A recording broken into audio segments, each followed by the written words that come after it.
Hello beautiful people and welcome back to Angelic Embrace, where we document and narrate the glorious and life-changing near-death experiences from people all over the world. So sit back, relax, know that you are loved, and let's get into today's near-death experience story. Consider subscribing and watching to the end to find out what happens. I went to the doctor the day before my NDE because I was having trouble sitting still for long periods of time. During the examination of my rectum, he discovered a significant abscess. Immediately after my arrival, I was sent to a surgeon, who promptly planned an operation for the next day. That evening, when I was resting in bed, I experienced a sensation similar to that of having my soul leave my body, and I could see myself in the same position on the bed. The event frightened me, and as a result, I attempted to shake my spouse awake, but he did not wake up. The next morning, when I was preparing for my upcoming rectal surgery by giving myself enemas in my bathroom, I discovered that there was blood in the toilet. As I stood up, I began to experience extreme tachycardia and extreme panic because I had the sensation that my body was about to pass away. Tachycardia is a heart rate that is over the usual range. I was having trouble breathing to the point that I knew it was my last moment on earth. I started praying because I didn't want my children to find me dead in the bathroom, and then I felt this sensation come over me, as though, if I just let go, I could die, and I felt very much at peace with the world. I started praying because I didn't want my children to find me dead in the bathroom. Despite this, I made the decision that I would not give in, and I reasoned that if I laid down in the bathtub, I could calm down and stop getting so worked up. I then got into the bathtub, and as I was lying there, I felt my soul leave my body once more, and I was able to see myself sitting in the bathtub. After that, I got up and got out of the water. Again, this gave me a tremendous case of the creeps, and I hopped out of the tub as quickly as I could because I didn't want my kids to discover me dead in there. I had to crawl to the phone before calling my next-door neighbor and pleading with her to come over and assist me in getting dressed. I was feeling all right despite my weakness when she arrived, so with her assistance, I made my way downstairs. After that, my future father-in-law arrived at my house to drive me to the hospital for my operation. During the time that I spent at the outpatient surgery center, the medical staff made many attempts to begin administering an intravenous drip to me, but they were unable to do so successfully. After that, they attempted to take my blood pressure by wrapping a cuff over my arm, but it did not register. I couldn't help but chuckle and comment to the nurse that there must have been a technical issue. As soon as the anesthesiologist entered the room, I had an overwhelming want to plead with him to keep me from passing away. I will never forget how he seemed to think I had lost my mind.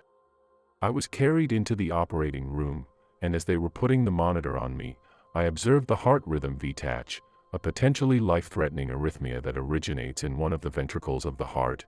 Ventricular tachycardia is a rapid heart rhythm that originates in one of these chambers. After then, I checked at the blood pressure monitor and noticed that my blood pressure had dropped to 40 and was continuing to fall. It felt like I was being pulled out of my body like a vacuum when the anesthesiologist suddenly became extremely angry and started running about the room. Suddenly, my spirit left my body, and it felt like I was being sucked out of my body like a vacuum. My spirit left the hospital and flew forth into the vastness of the cosmos. I mean, it felt like Star Trek. My spirit seemed to be moving at a very rapid pace, and although I could see the earth below me, I felt as though I was floating among the stars. Then I heard a thump, and I landed in this extremely hazy location.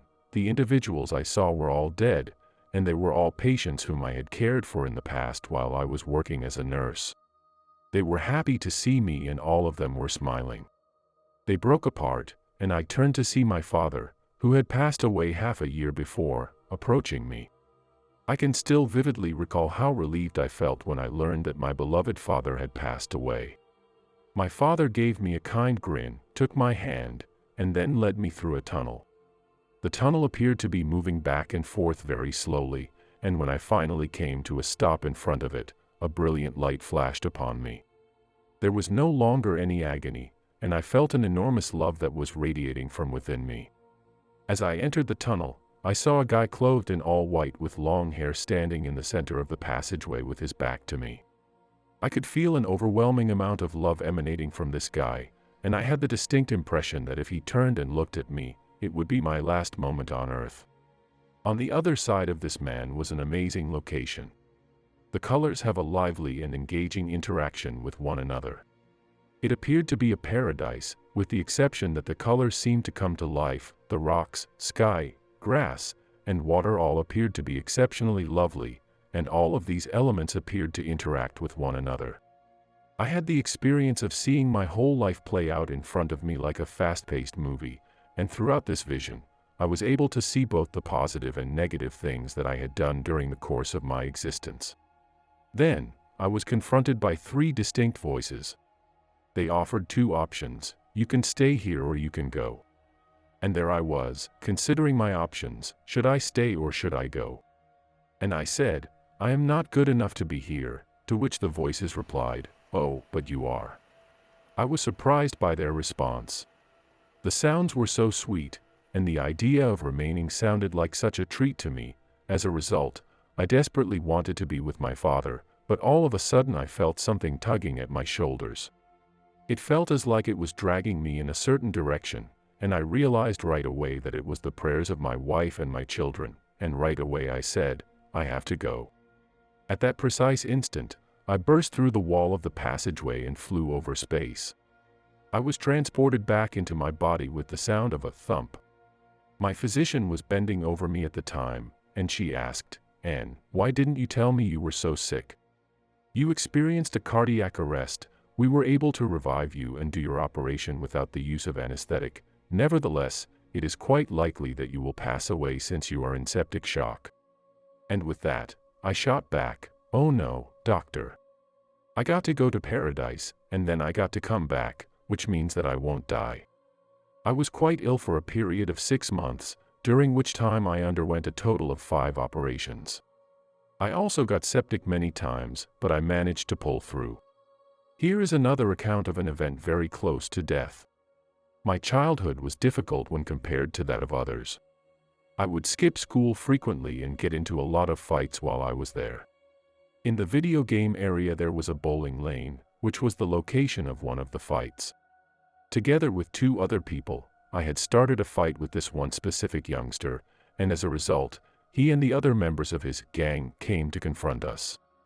The score was 7-3, which was not in our favor. When the group arrived, I was in a state of extreme fear.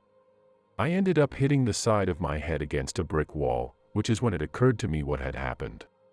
At first, everything was dark, but then I found myself staring down onto the entire scene. After that, I could see well. The very first thing that came to my attention was the fact that I seemed to be observing everything that was taking place in front of me from within the ceiling of this video game room.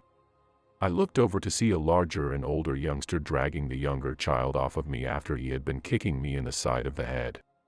After then, I saw 2 smaller children, a boy and a girl, go up to the window of the gaming room, which was underneath me, and stare inside. During the entire time, I did not hear anything. The feeling of dread that I had just before everything turned dark vanished. I was in a state of, well, I want to say relaxation, but I think the word that best describes it is neutral, which is like being able to observe without feeling anything. As I looked closely, I noticed that the skeleton elements of my face were missing. Permit me to explain, when you consider your whole existence, including the globe, there are impediments that restrict your vision of everything. Because you have always had these blockages, you don't really notice them until they are no longer there. This includes your eyebrows, nose, eyelashes, cheekbones, and so on. In my opinion, that encounter is one of the most peculiar aspects of the whole thing that had place. There was nothing but darkness behind me, either in the wall or the ceiling.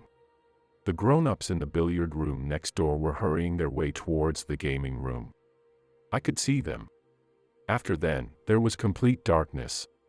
The next thing I remember, I was on my way to the hospital when I started passing in and out of consciousness.